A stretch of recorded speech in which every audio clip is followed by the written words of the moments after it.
Welcome to this week's episode of Coffee with a Journalist, brought to you by OnePitch. Are you curious how OnePitch can help you find relevant journalists to pitch, including some of the guests on this podcast? Head to our website at onepitch.co to learn more. On the podcast this week, we're joined by Barron's Associate Editor of Technology, Eric Savitz. Eric specifically covers technology, investing, and Silicon Valley. During the episode, Eric talks about the importance of simplicity and straightforwardness in pitches, how he's building relationships and connecting with sources, the many other things he's working on at Barrons, and more. Let's hear from Eric now.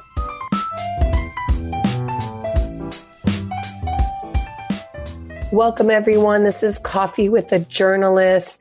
I have a cold. That's why I sound like this. I'm Beck Bamberger, here hosting another wonderful journalist with us today. And you know what, Eric? We just got to do what we got to do because we must go on. The pod must continue. With us today is Associate Editor from Barrons, Eric Savitz, who's joining us from Palo Alto. Welcome, Eric. Thanks. It's nice to be here. I was enjoying what we were talking about just before when you said, you know, the other side. So you were in corporate comms for a handful of years, definitely before you now jumped to the other side, as they sometimes say. Why did you make the jump? Well, I've jumped in both directions, right? I see that. Yes. Yeah, I was a journalist for a very long time. At Barron's, basically, in the 90s. Yeah, I've been originally at Barron's now 3 times. This is my third go around. Wow. I had left journalism for a while, starting 2013, 2014, something like that. I went to go work for Brunswick Group, corporate communications firm, as a partner in their San Francisco office. I did that for 5 years and then spent a year working in-house on the comms team at Roku here in California, in Los Gatos. And then, but decided I missed being on the other side and got a chance to come back to Barron's. It brought you back. For the last three and a half years. Third time's a charm. Exactly. Do they have to update your little illustration? Or you just have been keeping the same one? It's overdue for an update. Oh, because I could see them being like, oh, just to hit the refresh button, he's up again. How fun is that? Okay, Eric, how does a pitch stand out in your inbox? I think the key for me is an understanding of what I'm looking for. Okay. So Barron's has a very particular mission in life, right? We serve the investment world.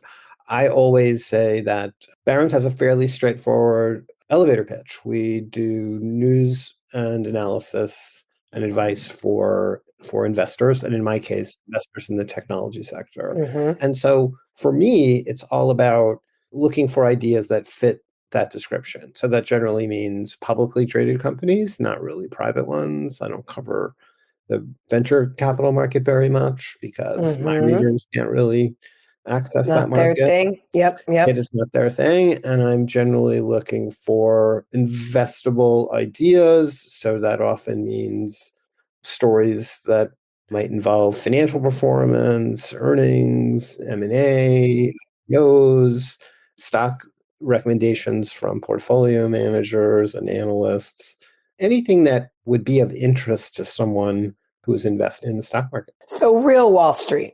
None of this wanna be maybe public one day type of stuff. Yeah, and I would say also, Beck, that we serve both individual investors and a professional investor audience. So it's not just, people running large portfolios. Many of our readers are, are individual investors, smaller investors. They're all looking for ideas on how to make money in the market or to avoid losing money in the market. And that's how we kind of think about the world. Okay. So back to the pitch question I asked you. How does a pitch stand out in your inbox? Well, so I think the key is, to me, it's about simplicity and straightforwardness, right? So okay. It's not really about trying to write a clever subject line or a clever, pitch note. I think it helps to be short and to the point. When I was doing corporate comms, I generally had a philosophy that my pitches, when I was pitching, I kept them to a paragraph. I always told the people who worked for me, pitches to a paragraph. If you're going to write a long letter, no one's going to read it. And that is, I think, very true. We're on this side of the fence. We are all besieged, Yeah. as you know, by many, many, many pitches every day, many of which are off target. Yes. So it does help to have an understanding of what I might be interested in and to have a sort of personalized approach. So I think, that kind of mass mailing approach where you send a long list of people the same pitch. Hi, X. Yeah, sort of like spray and pray, not a good approach for what we do. So I think it tends to be true also that, I'm a little more likely to open a pitch from someone I know. And I've been, as we've said, like I've been at this a long time, and there's a good group of comms people, both in agencies and inside companies, that know generally what I'm looking for. And I will be a little more inclined to open them if I'm a little less excited about people pitching me on like off the news. Newsjacking. Yeah, this sort of thing. I wrote a little post about Google, YouTube getting the NFL Sunday ticket package. That was a news that came out recently. And I got a whole bunch of pitches from people saying, here's some other people who can talk about this. Okay. And it's a newsjacking approach that almost never results in me taking any action. It's not helpful for me. I'm more interested in sort of opportunities to meet CEOs and CFOs, chances to hear stories directly. And once again, that would be of interest to investors. So is a good pitch then for you, perhaps Eric, pitch, meet CEO X in San Francisco this date? Like, would that be enticing? Yeah, it'll at least get my attention. Okay. I'm a big believer that, and I think this was true also when I was on the other side at doing communications, that having exposure, building a network, getting a chance to meet face to face, which it's been a little harder to do in the last few years for obvious reasons, but I still think that is a core way to build relationships, and that pays off over time more than like a clever like pitch, right? Is like build relationships with people over time. And that is particularly true with companies. It's the reason I mentioned to you, I think, that I'm going to be going to the CES trade show yes, in Las Vegas. And the reason I go is for exactly this reason: is it's a chance to meet people in person, to build relationships. When I get an email from those people, it's at least a little more likely I'll open and consider the. Oh, so you like relationships. I'm actually surprised that you're even showing up at CES, Eric, because that's like, what are you doing at a consumer trinkety trade show? But there's a lot of public companies that are there, of course. There are a lot of public companies there. There's a lot of CEOs and CFOs. That's true. So I'm a little less focused on writing about the hot gadget of the moment, but I'm more interested in hearing from corporate execs. And I've been doing this for many, many years, going to this show. And there's always a chance to do a lot of useful one-on-ones that will, for months afterwards. Like you just have a lot of opportunities to meet people in a concentrated way. Yes. You touched on this a little bit, Eric, but I want to dig into it a little bit more. What for you would be like your 3 must-haves for a pitch that you like? So I think there's sort of some gating factors, right? Like, okay. So it helps if it's for starters, let's assume that it's a public company, which is almost certainly necessary for me to spend much time on something. Having access to senior level management, whether it's the CEO or the CFO or someone else at a high level, is going to make a difference to me. I don't just want to, in most cases, that's going to be necessary for me to get involved anyway. And then some understanding of why this might be of interest to a financial audience, right? So I tend to be a little more interested in strategy and opportunity and a little bit less in, we have a new device, we have a new piece of software. Here it is. Do you like people also in their pitch to be that explicit? Hey, Eric, this is why it matters to a financial audience, like to state that outright? Yeah, I mean, that's very direct. There are lots of ways to say that, but I think it's true. It's sort of as long as we have sort of the mutual understanding of like why that might be interesting. In some cases, it sort of goes without saying, like if it's a big transaction or something like that, or it might be, I don't know, let's say we're preparing to go public, so it might be like an upcoming IPO, like something where there's some clarity on why the financial audience might care, I think it's generally helpful to be clear about that. It's like the so what question, right? So why do I care about that? It's a little bit like I often get pitched pieces on companies raising, a new round of financing. And my reaction to that is always, good for you.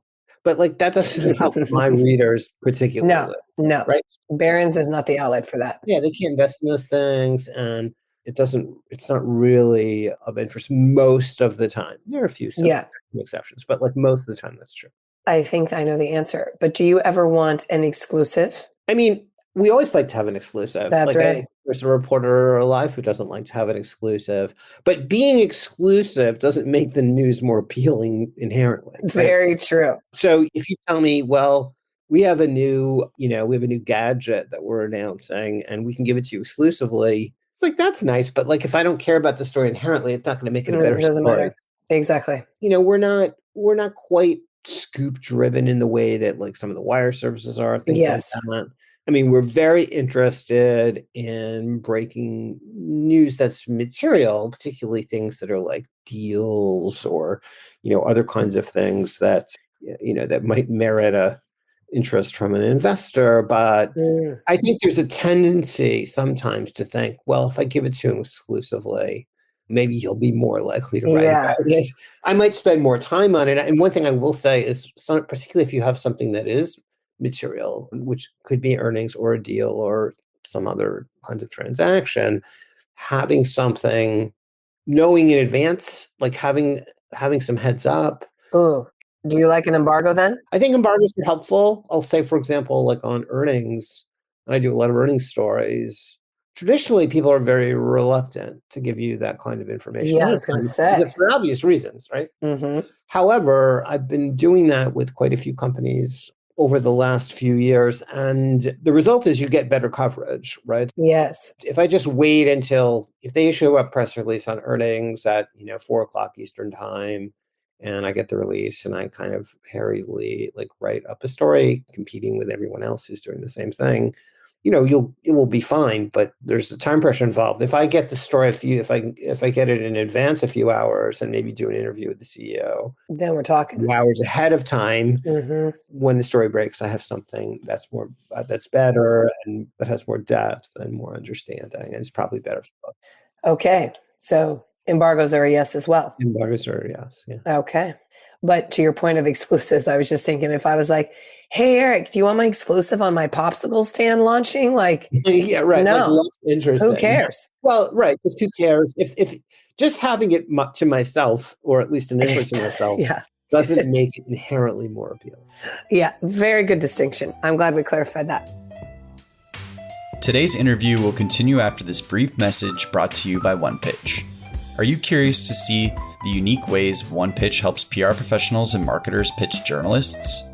Head to onepitch.co to learn about our new OnePitch score and see how easy it is to find the right journalist to pitch your news to. Sign up for your free account today. Now, back to today's episode. Okay, now you also were talking here about, you like to meet people, you like the face-to-face. I do. So we talk on here about relationship building. So how do you wish to be courted, let's say, to start a relationship? What would that email look like? So again, assuming it's something that I would likely be interested or might be interested in, if it's a company that I in general haven't written very much about or maybe haven't written about at all, I think it's pretty straightforward. And it also depends a little bit on the setting, right? So I'm in the Bay Area. I cover a lot of technology companies, and a lot of them are here. So for the ones that are here, it's pretty easy to say, hey, would you like to meet us? Yeah, do a little coffee. Get coffee in Mountain View or San Francisco or whatever. And I do a fair amount of that. If it's somebody who's farther away, and so you're in, Boston or Austin or someplace, it's a little trickier. Maybe you find an excuse. Maybe you're in town for some reason or another. So so you may not be here, but maybe you get a chance to visit here. Okay. And sometimes you can just do it virtually. Yeah. Not quite as satisfying to do it on Zoom. Yes. But I think what we've all seen over the last 3 years or so is that you can actually have meaningful conversations that way. It's not as relaxed. It's a little can be a little more awkward, like when you're doing it on screen. Yeah. Nicer to sit in in a cafe and have a more relaxed conversation. Yes, with some background noise and some other things for sure. Yeah, always more interested in doing it that way. Okay. He likes coffee, everybody. This is good. Good. Ooh, what's your favorite cafe in San Francisco? Blue Bottle? Blue Bottle is good. I mean, I Yes, try and me meet too. Cyclass? because I'm in Palo Alto. Oh, that's true. There's a Blue Bottle there. There is a Blue Bottle actually. Yes, There's a a place called downtown one. Coupa Cafe, Oh, yeah. I'm in there too. which is kind of a classic kind of tech Yes, that is a meeting spot. spot. It's a good Yeah, spot to be there's seen. some others, but it's a good one. Yeah. Yes. Okay, Eric, I have some rapid fire questions here. So you just tell us Sure. what the answer is of this yes or no. So here we go. Video or phone interview? I'd rather do video if possible. Bullet points or paragraphs? I'm a big believer in bullet points. Love some good bullet points. Short or long pitches? And how short, if short? Short as possible. 3 lines? 5 lines? However short you can make it. Okay. Images attached or Dropbox zip file? I'd rather have them attached. I think it's easier not to have to go someplace else to see stuff. Agree. Pitches in the morning or at night? Or don't care? I'm not sure how much it matters. I mean, I would say, although there's a caveat there, right, which is it depends on the timing, right? So Yes. if it's something that's time sensitive, of course you want to see it as soon as possible, whatever the time is. I would note that 2 things that are related to that, right? One is because I'm operating on West Coast time, not East Coast time, sometimes people they'll send me something at say 4:00 Pacific time or something like that. And usually I'm operating under kind of stock market hours. So I tend to end my days a little earlier. And then in terms of news flow, I will say that our experience is we generate, at least for our website, because we're so market driven, we drive more traffic in the morning than we do in the afternoon. So I would rather, it is beneficial for, in most cases, in terms of just getting the story seen, to post early. Mm-hmm. Email or Twitter DM? Oh, email. 1 follow-up or multiple? Please stop at 1. I mean, because and for good reason, right? I think this is an important point, which is that I try and respond to, as many things as I can. But like every reporter, I get more volume of pitches than you can handle. They respond to. And by repeatedly following up, you're adding to the pile. Mm-hmm. I don't think it's a good strategy. I think that I will begrudgingly admit that it's certainly the case that in some situations there's a pitch that maybe I'd be interested in, which just sort of gets lost in the shuffle or, gets shoved so far down into the inbox that I lose track of it. So it's legitimate, I think, to do a follow-up, but I would stop it. Noted. Good. Direct or creative subject line? Direct, always direct. Yes. I don't want to see creative subject lines. Not for a Wall Street Journal public. No, just direct. I mean, it can be entertaining. Oh, okay. But it's just a practical thing. Don't try and make me guess at what it is that you're trying to sell me on. And the other thing, there's a related point, by the way, not to derail you here, but there are these occasions when someone sends you a pitch and literally doesn't include the name of the client in the pitch that they're making. Would you like to see this interesting aviation company or something? Yeah, and you're like, what? What is it? But by not including it, it's just sort of an admission that that I'm not going to care. Yeah. Right? It's that this is not a company that I know about or will likely care about. So you're trying to make it enticing with other details by being secretive, and I just don't. Mm-hmm. Don't have time for that. It's irritating because then it forces me, even if I'm slightly interested, then it's well, who is it? Yes. How about press release or media kit? I think generally press release is better. Okay. I mean, no, I think there are a handful of exceptions. Now, I don't do a lot of product stuff, but I guess if you had a complicated set of product launches, maybe you'd want to send me to a virtual press kit or something like that. But if I needed to have a lot of images, but I think in most cases, just a simple press release will do it. There you go. And lastly, Eric, for us today, is there anything you want to promote or share or mention to the audience of all these publicists right here? Oh, my. Well, I'll mention a couple things. So perfect. I have a couple of different roles at Barrons. Okay. Write a weekly column in the magazine called Tech Trader. Mm-hmm. We are always looking for good ideas for a tech trader. And again, it's usually investable companies, portfolio managers, and all that sort of thing. I also do, Barrons has a daily podcast, webcast thing called Barrons Live. Mm-hmm. I do. Everyone should check that out. Everyone should check that out. They're on many different topics with lots of different people, but I do 2 a month specifically on tech investing, which I call Tech Trader on Barrons Live. Tech Trader is the column I write for Barrons. And so I'm always looking for guests for that. And that's a combination of, again, investors and analysts, but also CEOs, public companies. It's a good forum. It's like 30 minutes of one-on-one fireside chat style, sort of like this. Okay. And it's both live. So we do it like live video, and then it gets converted to a podcast and also lives on our website for a while. So always looking for ideas for that. Good. Lots to pitch you on. Lots to pitch me. Yeah, and I'm on, all the social media platforms, at Savitz on Twitter. All the things. Find you everywhere. All the good places. If anyone was going to follow you, like if you're like, all right, for everybody who's listening to this, where would you want them to go? Okay, so, well, if you really want to have a full dose. Yeah, tell us as we close out here. You can go to the Barrons website and you can follow individual authors.